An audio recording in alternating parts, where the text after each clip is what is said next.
Hey, it's Shayla from Making Lemonade from Lemons, and today I'm going to bring you guys along for making bread. I try to make most of my bread for the week, one day a week. It doesn't always work out that way, but that's what I tried to do. I had a couple of requests to do a couple of videos for bread, and so one of the breads that I make that's really good, it's more of a breakfast type bread. It's a Vermont maple oat bread, and it's really good, and that's the one that I'm going to do today. So I'm going to turn you around and I'm going to show you how I do that bread. Okay, I'm not sure what happened. I clicked video, but I did have a phone call come in and I think it stopped the video, so I'm not sure where it left off.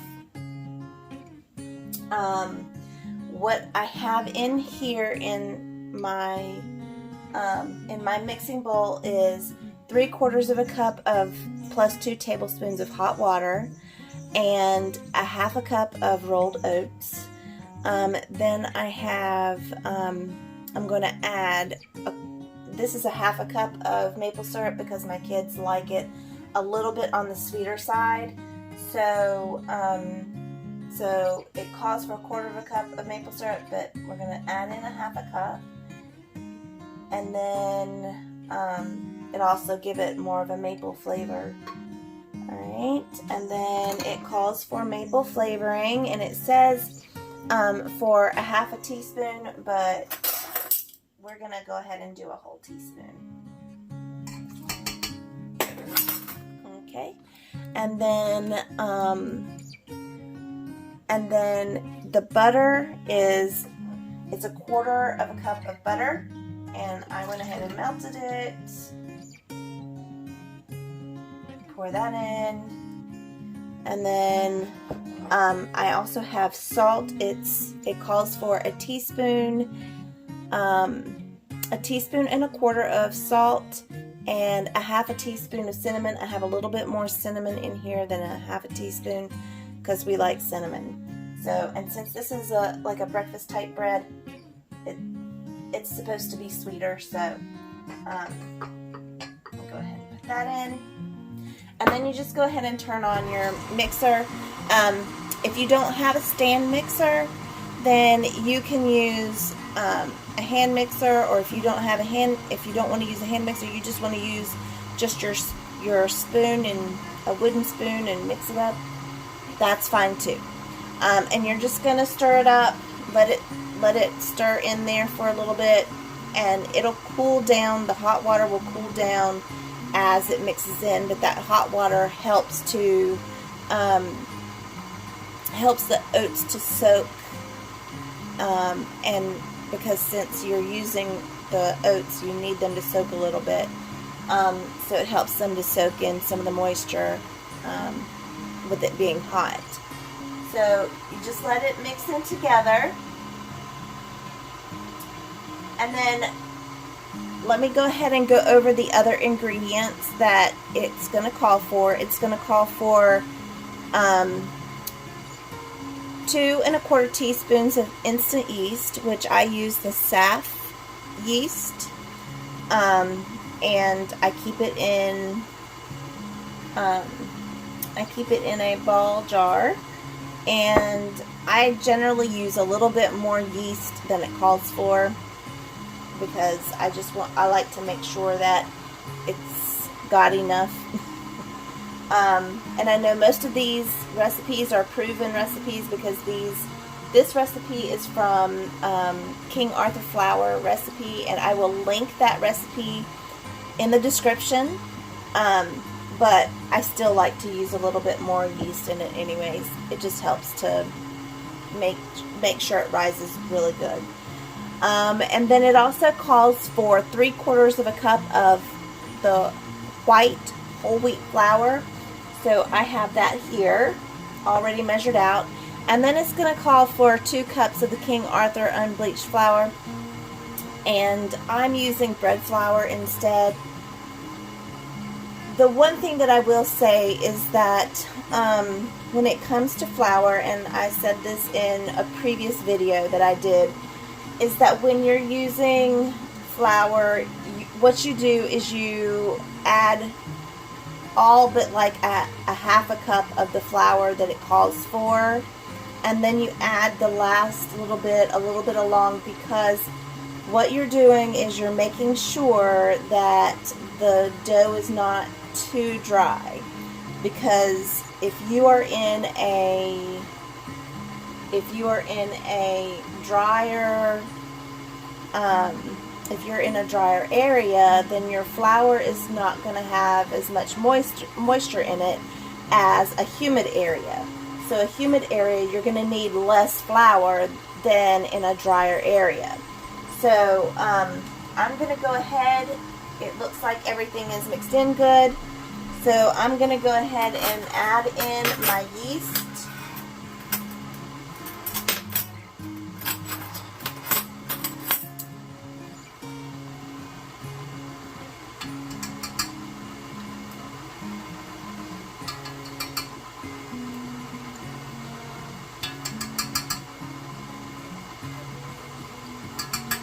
Alright, and I'm just going to let that mix in and let that mix together for a little bit. And then I'll show you what it looks like whenever I start, once I start adding the flour.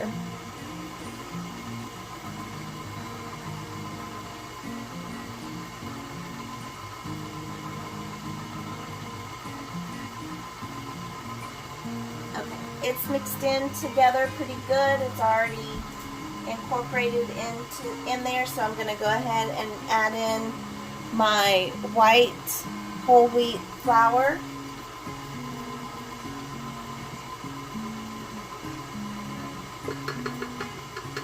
And let that go.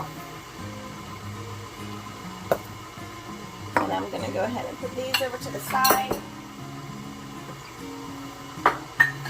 because I'm going to be making more bread, but I don't need that right there.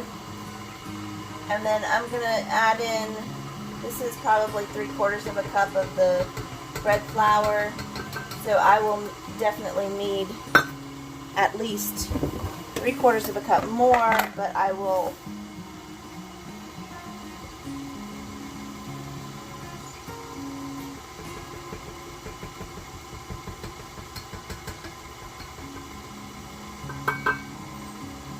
Alright, and then I'm going to let that incorporate together a little bit.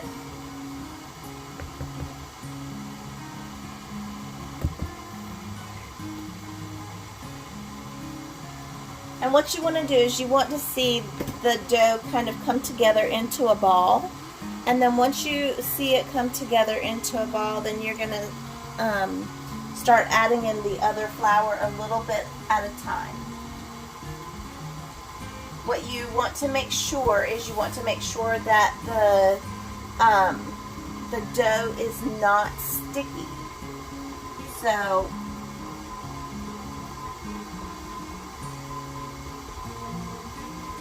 okay, what I'm going to do is I'm going to bring you over and I'm going to see if I can show you what I mean by incorporating into a ball.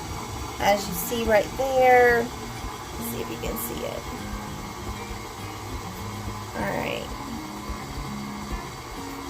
Alright, you see that it's come together into a ball, and it's starting to pick up the flour that was around it. Alright, but it is sticking to the side, so it needs a little bit more flour. So you start adding in a little bit of flour at a time.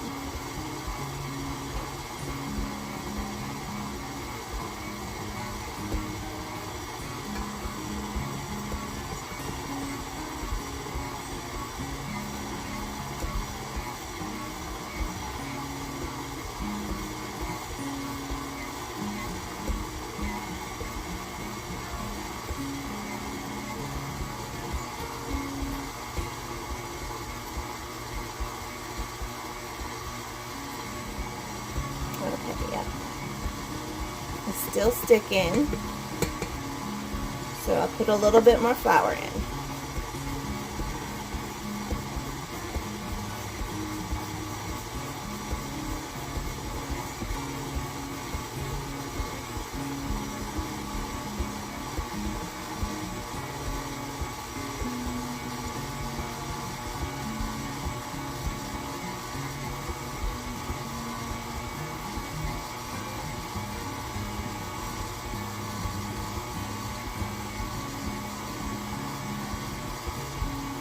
Yeah, it's still sticking, so you add a little bit more.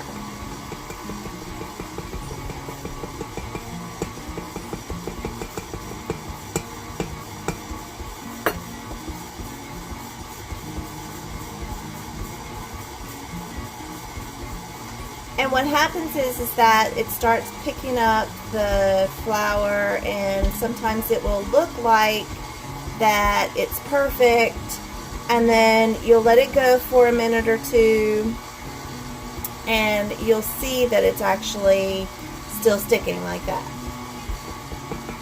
So you just add a little bit more.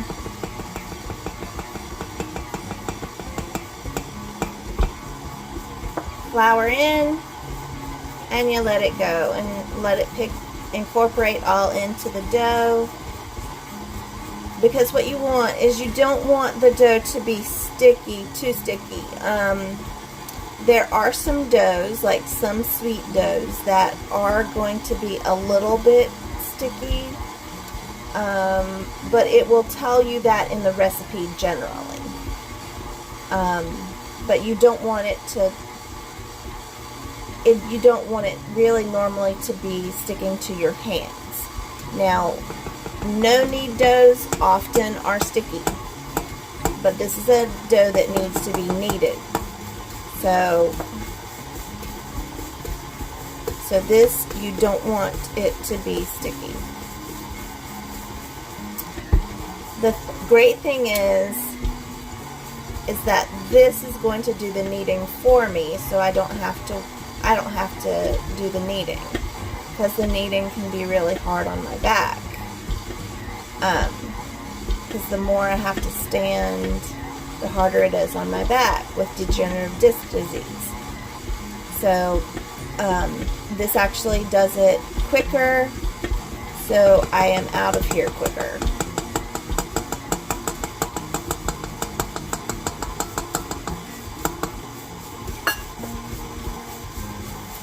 I do like to make bread without the mixer, but like I said, this just helps me so that I don't have to, I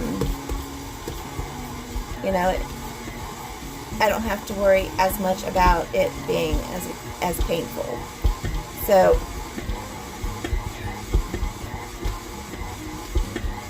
alright, it won't be long. It is almost to the point where it is stopped sticking to the bottom. I'm going to let it go for just a little bit more.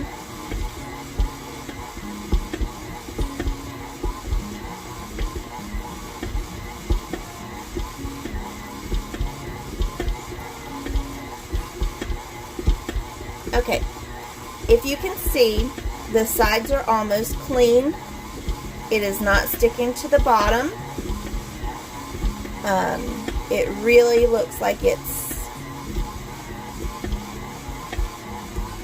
have a little bit on the sides, but that you're always going to have a little bit on the sides. But for the most part, it's clean and it's not sticking. So what I do is I turn it off. I let it rest for about 2 minutes. Then I'll come back and I'll start it again to see if it's still not sticking. And if that's the case, then I will let it knead for 5 to 7 minutes. It depends on the recipe. Some of them will say it needs to knead for 7 minutes, some will say less, but generally it's about 7 minutes. So I'll let it run for about 7 minutes, and then I will bring you back and I'll show you what it's supposed to look like. But I want to show you something right here. Okay, so as you see, I'm pinching it, and it's a little sticky, but not much. Like there's a little bit of flour right there that I just kind of knocked off, but it's a little sticky, but not much. So I can pinch it and my fingers come away relatively clean. And so that's kind of what you're wanting. Alright, so I'm going to let it sit for a couple minutes. I'm gonna see if it needs any more flour. If it does, I will add some. If it doesn't, but that is what you're looking for, is basically the relatively clean bottom, no sticking on the sides, that kind of thing. So I will bring you guys back once it is kneaded, and I'll show you what I do from there.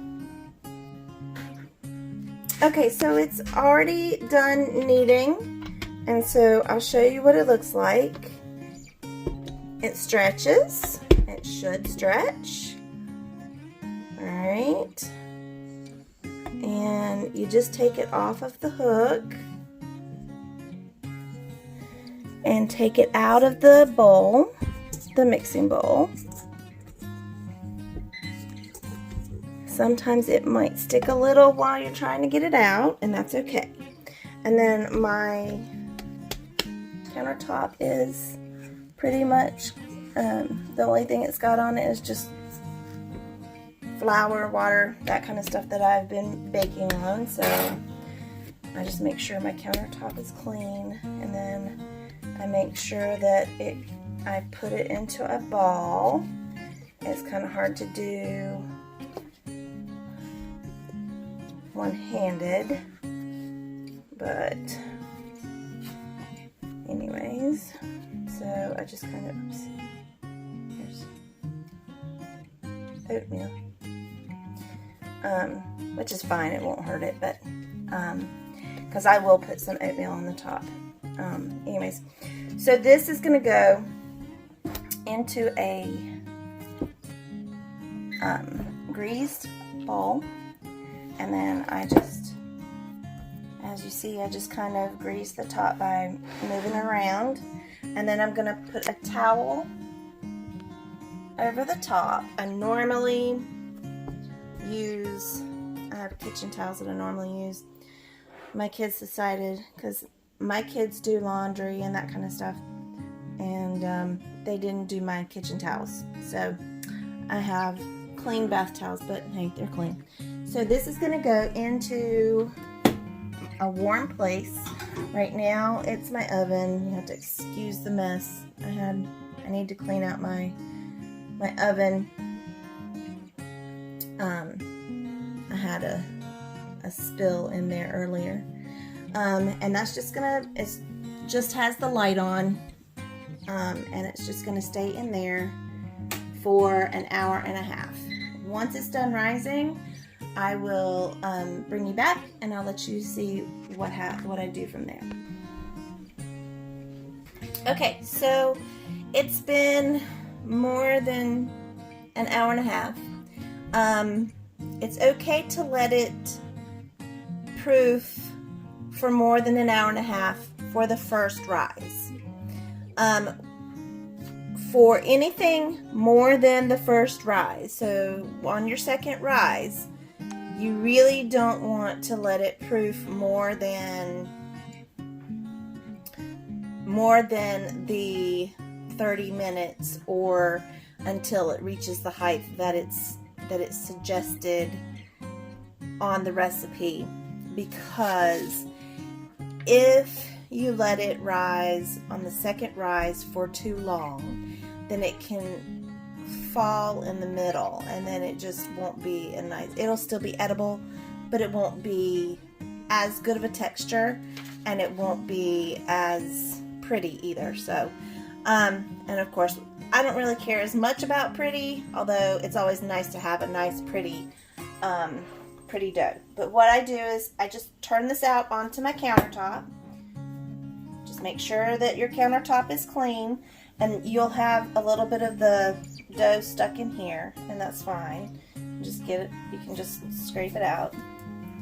And then what you want to do is you want to pat it. I have my pan here, and I put it to where it's right in front of my dough, and I just kind of pat it to where it's about the size square of my pan. And then, because what you want to do is you want to press out all of that air, really. And then you just want to roll it up, and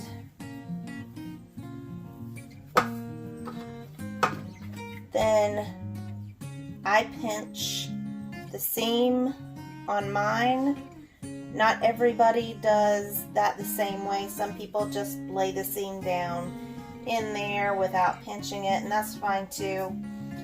However you're more comfortable. And then I tuck and pinch the ends, tuck and pinch this end.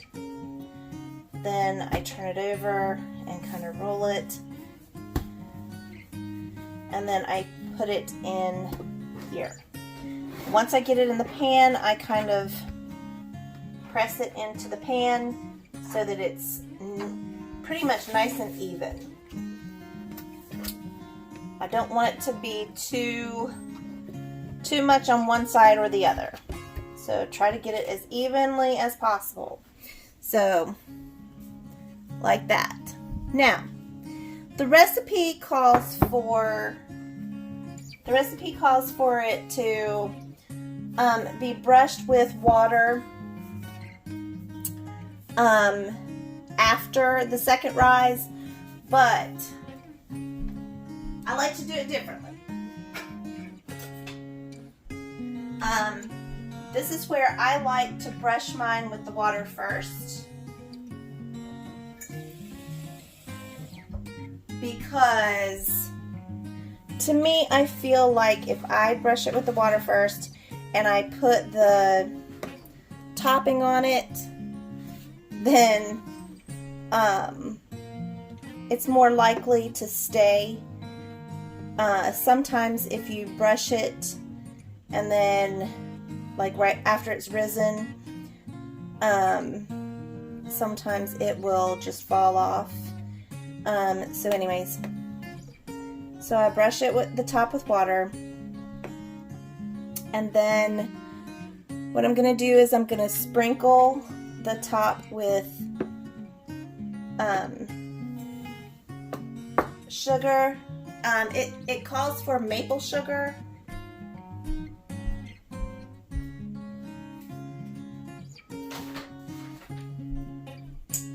I don't have maple sugar, so this is a demerara sugar that I use, and I just get a little bit of it and I sprinkle it on top.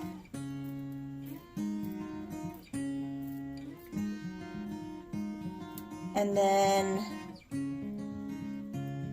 I get a little bit of oats. It does not call for the oats, but I think it's just pretty like this. So I get a handful of oats and I sprinkle the oats on top. And then I will put this back into the oven that I had it in before, and I will let this rise again. So once it's risen, then I will turn the oven on, I'll bake it, and then I'll let you guys see what it looks like. So you're generally going to let this rise for 30 minutes, and then it's going to bake for 35 to 40 minutes. Okay, so this is what it ends up looking like once it has been baked. And you really, before you slice into bread, you really should let it cool off completely.